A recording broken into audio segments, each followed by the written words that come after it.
Hello again, YouTubers. How's it going? Well, I'd say that we're going to be visited by a cat in a minute. This is just so off the cuff.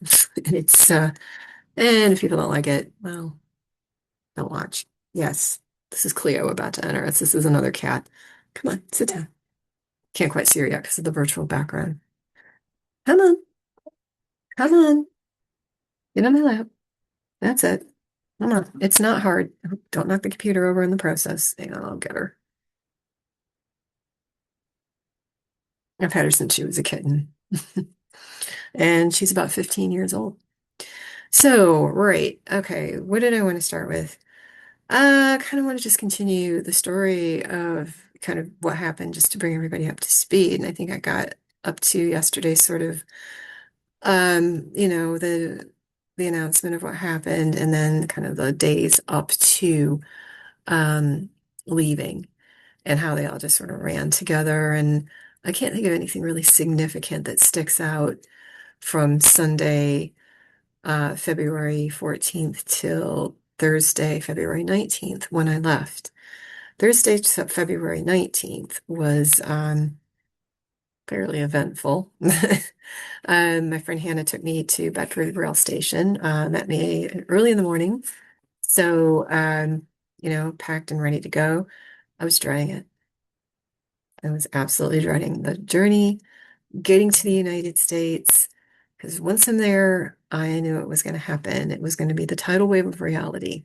Seeing my brother, seeing his wife, although we get along very well, don't get me wrong, it wasn't like I didn't want to see them, but it was just going to be the emotion and everything and the, well, anyway, and it was going to be just a freaking long day. Um, we got to Bedford. That was nice, just the little 45-minute ride with her and the chat and everything. And again, just reassuring that everything was going to be okay with the birds. She was going to help. Her son was going to help. My friend Ryan was going to help. Everybody out there was going to help. So, don't worry. It's the last thing you need on your mind is your animals when you're dealing with something like this. So, made sure that we had food on order and we had enough straw and stuff for them to get them through until I got back. So, got on the train. That was a 2-hour train ride to Gatwick. Got to Gatwick, Gatwick South. Everything went well. I'd done my online check-in, so I checked in, and it was Nordic Air. I'd never heard of them, but unfortunately, when you book a flight without shorter notice, you got to kind of take what's available. So I had to fly to Orlando, Florida, and then from Orlando to Detroit. So yeah, not the route you would usually choose. You usually can get a direct flight, or at least something through New York. That was all gone. Well, anyway, they were kind. They were very nice. Didn't have to get into it with them about anything. And my bags all checked. I did get a phone call from work, when you know it. A couple of people that didn't weren't aware of what was going on, and I just lit into them. I thought, you know what? For fuck's sake, read your memos. You're not supposed to be emailing me. The only person that is supposed to be contacting me, and that is in an emergency, is Bobby. He's my contact for this one student. And they were like, "Oh my God, I didn't know." I'm like, "Read your emails. Everybody should have been told." So anyway, left it. Um, Flight to Orlando, got onto the Nordic Air plane. I have a carry-on bag that the handle doesn't quite go down all the way. So, I mean, it sticks up about that much, so it's not a huge issue. They checked it at the gate and said, "Yeah, don't worry about it." Um, got on the plane. We boarded the plane and I sat down, and the snotty flight attendant came by and said, um, okay, that the handle won't go down. And I said, "Yeah, I am very sorry. That's as far down as I can get it to go. I do apologize." And she was like, "Well, I can't have that like that. That's going to have to go in the cargo hold." And I said, "No, it's not, because that's got my laptop in it." And no, I don't trust, no offense to your airline personally, but I do not trust baggage handlers with that. And she's like, "Well, can't you take the laptop out?" And I said, "Well, what am I supposed to do with it when we take off and land?" You know, I know, sorry. And it just kind of went back and forth. And she's like, "Well," she got really uppity with me. She goes, "You've got a choice. You can either take the laptop out or, not, but it's going in the cargo hold." And I said, "No, it's not." And then she was like, ma'am, I'm sorry, it's going to have to go in the cargo hold. And she goes to take it. And I said, touch that bag and see what happens to you. And I was just really adamant. I was like, nobody's screwing with me on this trip. And she's like, well, we'll have to come back and discuss it later. And I said, yeah, we will if you want, but it's that bag's going nowhere. And I went back and talked to one of the flight attendants and I said, I don't need her attitude. This is what's happened to me. I told him the whole story. And he says, go talk to the cabin manager. So I went and talked to the cabin manager, lit into him. And I felt kind of bad about that because he actually was very kind and very understanding and said, okay, he goes, I will have a word with her. You go sit down. And I also asked about a vegan meal. I said, I'm so sorry I didn't book it, but when I had to book this at the last minute. And he says, we will sort something out. Don't worry. Get a sandwich or something. Not be the actual meal, but, we can throw a salad or something together. And I said, no, that's fine. I'm happy with that. So, yeah, that was the first altercation. That part of the flight was fine. It was long. It was 9, 10 hours. I get to Orlando and then I have to switch to Spirit Air. Anybody that ever thinks of flying this airline, don't, because you have to pay for your bags. You don't even get carry-ons. It's like Ryanair, only worse. I didn't realize that I thought I had checked my bags all the way through. I didn't. I get to the gate. There's nobody there to help. I had to switch terminals as well. And again, I'm like, can somebody please help? I don't know what to do here. Found out I didn't have any bags. Had to pay something like $200 to check my bags at the gate. Uh, got on the flight there, and it was just like, by then I was thinking, I just want to go home and go to bed. Um, the flight itself to Detroit was fine. It was about 2.5 hours. We got our bags pretty quickly. My brother and his wife were there. I spent the first night at their place because my brother says, do you mind? Because it's actually closer for us and it's going to be late. And I said, yeah. And I said, if you want, I could even spend the night in Detroit. I don't mind. My brother's blind in one eye and it's winter. And I was like, I don't really like the idea of you driving that late at night to come and get me. I'm happy to stay until morning. And he was like, no, no, no, Stephanie, will be with me. It'll be fine. So I was like, okay. So spent the night at his place, their place, got up in the morning, and then there were a few things we needed to do. We went to the county to get the death certificates, the initial death certificates. And that was really difficult. It was, I could see we had to go to Vital Records. We walked into Vital Records. There's only a couple of reasons people go to Vital Records, and one of them is to get death certificates. The other one's birth certificates, and a couple of marriage and all of that. And we walked in, and the woman kind of looked at us, um, and I could tell she was kind of like, hmm, I think I know them. We gave her the name. We said, we're here to collect our parents' death certificates. And then she looked at herself like, oh. I didn't really clock what was going on. Um, I looked at my brother. I could tell he was struggling. I said, all right, you do mom, I'll do dad. So we had to fill out all the information and get them. And then my brother finished my mom. I finished my dad's. We had to fill out a form first. And then he had to go take a minute. It was a bit much, and it is kind of ice cold having to fill that out. Um, Here it is. And then the lady said, I heard about it. We knew when you walked in. We had an idea who you were when you walked in. Um, and we're very sorry. And about the dog as well, because the dog died in the accident as well. So, yeah, we ordered about 6 copies because we have to send them to the insurance company. But we found out that these are just initial sort of pronouncements of death. The cause is not on there because the investigation was still pending. And to the insurance companies, sometimes they'll take those, sometimes they won't. Um, they can start things going on those, but you have to have the one signed by the coroner. So we were like, oh, okay. Great. You just spent $131 on death certificates that probably aren't going to be of any use to us. And she was like, no, we'll send those on to you. Don't worry. But she says, unfortunately, they can take a few weeks. And it did because, and then you can't really move much in funds for, until you get that. So, because my brother is the executor on the estate, and my parents and I talked about that, and they said, do you have any objection to that? And I said, no, that makes sense. He's there. I'm in England, so no, I don't mind. Doesn't mean, this state is going to be split between us. That doesn't affect it. So yeah. Well, anyway, we left there. The sheriff's office is just across the street from there. So we thought, well, my brother said, why don't we go talk to the sheriff and at least thank him? I was like, okay, let's do that. That's a good idea. And we went in, and we said, could we see the sheriff? And he came out, and I think he kind of had this look on his face like, oh, shit. And we said, we just want to thank you for everything you're doing. And he's like, oh, we don't get that too often. And he says, come on back and let's talk. I can't go into too much about what he told us because some of the information is still a bit sensitive. But he just basically, he is going balls to the wall on this because he lost his daughter in a drunk driving accident, and he's also an animal lover, and he's intervened on behalf of the ASPCA, our English equivalent to the RSPCA, and other charities about people mistreating animals.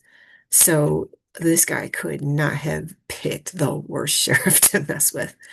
He also informed us that the prosecutor has not suffered tragedy, but he is a no-nonsense guy. And the judge is pretty much a hanging judge. He's going to look at probably giving the maximum. Um, he's facing up to 30 years just for the deaths of my parents. Now, the judge can agree to have those served concurrently, but the sheriff told us, I don't think so. Not this guy. He's not gonna let him off easy. There's also additional charges that can be put on for the dog. Um, there's also just neglect, gross negligence of operating a vehicle under the influence. So he could get up to 60 years with all of that put together. Um, they're encouraging him to plead guilty. That could lead to a little bit of a plea deal on lesser charges, but they said he's probably going to go away for a very, very long time. He's got the, what you call the defense attorney, the county defense attorney, and the sheriff just kind of said, she's not that good. But I said, well, is it that she's not that good, or is it that she's inexperienced? DAs get, or defense attorneys get, they get an overwhelming amount of cases. They're inexperienced. A lot of them are just out of law school. They don't have any budget, so they do the best they can. But good. Because we don't want, we don't want a big legal battle.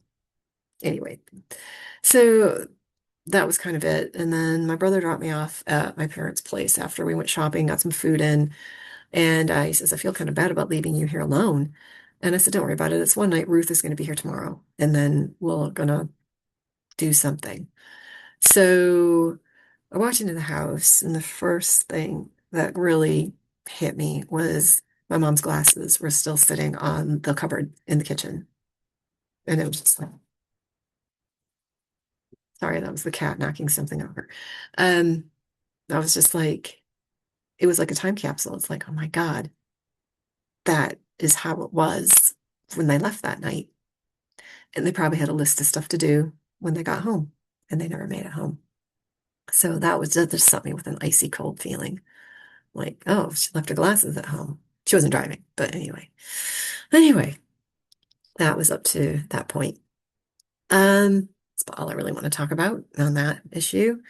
So today, I put a Facebook post up about yesterday and how yesterday, if I was to give it a mark out of 10, I'd give it about a 6. Managed to get out to the allotment, do a reasonable amount. And then this morning, I was pretty encouraged because I wasn't incredibly knackered getting out of bed and thinking, okay, I can't go out to the allotment for another week because I overdid it. No, I thought I can go out there again today and do a bit more. Um, got to the bus. The bus didn't turn up as usual, or they're late. And phoned in, got the snottiest cow imaginable, going, well, there's signs up there telling you that stops not in use until the middle of April, apparently, because there is roadworks going on. And I'm looking around and go, there's no sign, and there's a bunch of people waiting. So why would people be here waiting if there was a sign up? She go arguing back and forth. There's a sign. No, there isn't. Like, look, lady, are you here? I'm standing at that stop right now. There's no sign. But anyway, now we know where we need to catch the bus. But that just peed me right off. And then I just said, and this is ridiculous. And why didn't you update it on the app? Because I looked at the app before I left this morning. Um, it's updated. It's on our website. I don't give a shit. It's on your website. Put it on the app. That's what people look at. Nobody cares about your website.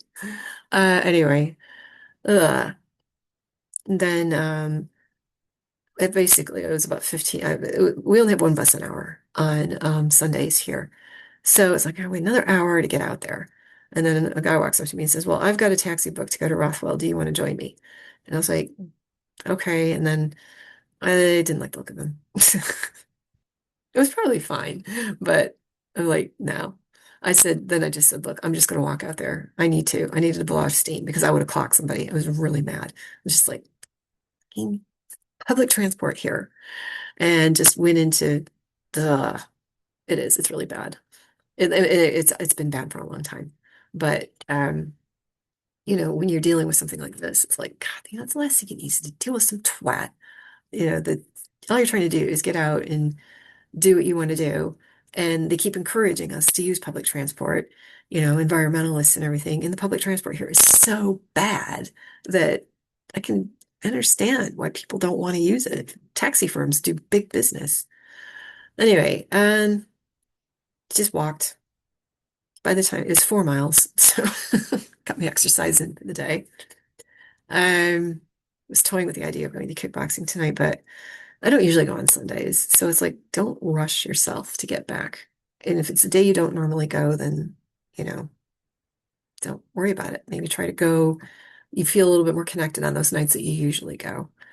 And I got some advice about maybe just putting your uniform on, and seeing if that helps and makes you want to get out and go a bit more. So I'll try that on Tuesday. Just put the uniform on, go out and do a bit on the allotment, put the uniform on, and see if that kind of gets me motivated to at least want to go. And if you don't feel like you can get through the whole class, then just tell your instructor, look, I'm sorry, I'm just here. I'm going to do what I can. I may have to bow out a couple of times, but yeah. Anyway, got to the allotment, and the second I get there, it starts raining, and I'm like, ah, damn it, I was really kind of up for doing a fair bit. And now it's windy, it's cold, the rain's blowing in my face. But it's like, it's the weather. There's nothing you can do about it. So do what you can do. So got them fed, picked up all the eggs. Um, I was going to put more straw in, but I thought, what, it's going to take forever. Just order more straw and then leave the one side that you want to dig out free of straw because it's not that bad. And then do the rest, maybe in another couple of weeks. So yeah, that's what I'm going to do. Going back to my other plot. I bumped into one of the committee members who I get on with really well, and she's like, "Oh, I'm so sorry. I heard, and how are you doing? And don't worry about things, And yeah, completely different from not from her. She's great, but the committee can be a little bit of a pain. Um, and then I thought, well, she left, and we had a little chat about some bulk order places, and I thought, oh, that's a good idea that we can split some things, and it saves us a lot of money. Um, and then I thought, well, work on the pile of poop, hence the picture behind us. While I was away, Ryan dug out the front pen down to the sand and left me with that. Although that's not mine. Mine's bigger. So it's on the plot. So I thought, we'll start spreading that. And then, so I'm going to shift my focus a little bit rather than this week was going to be taking the wood chippings out and that are provided for us and putting the bedding down. I thought, no, I'm just going to order some straw and I'm going to start moving that poop around. It's also symbolic of the day being a bit of a pile of poop, but snotty person at Stagecoach.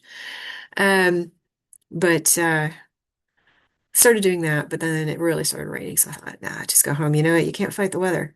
Unless you want to stay out here and get absolutely soaked to the skin, go home. Pick it up tomorrow. Tomorrow's supposed to be a little bit better. It's supposed to be cloudy, but not rainy. And you don't have anything on, so you can do it then and look up what you can plant. You can start getting some stuff planted. So that's today, everybody. Any little bits of advice? Well, I would say if you're really to the point where you're gonna headbutt somebody because you're so mad, go for a walk. Help me. It took me 4 miles before it calmed down a little bit, but it's there, especially when you got to deal with assholes. And I unfortunately am in the position where I've got a lot of assholes to deal with, so I'm probably gonna be wearing out a couple pairs of hiking boots. Also been thinking about doing something for students, a free service for them, a little project that I'm thinking of doing. Although I work for a company that, I would make the content for them for a revenue share. I got a little bit, but not very much. And so I've got to kind of redo certain ones because I don't want to go into copyright. But I'm thinking for the amount of work it is, I might as well just post it on my own YouTube channel and see what revenue I can get. And then the kids get it for free. Right. Anyway, I'm going to stop. I hope you guys are liking the content, those of you that are watching it. But over time, it'll start to gain views. Like I said, I'm not really doing it for clicks and likes. It's just sharing the experience and how I'm feeling and day by day what you go through. I mean, but other people might go through things differently, and sharing any little bits of advice that have helped me, like today, rather than clocking somebody in the face and getting really belligerent on the phone, just go for a flaming walk. So what if it took you longer to get out there than it would have waiting for the other bus? At least you feel better at the end of it, and you get a little bit of exercise. All right, everybody, look after yourselves. Ciao.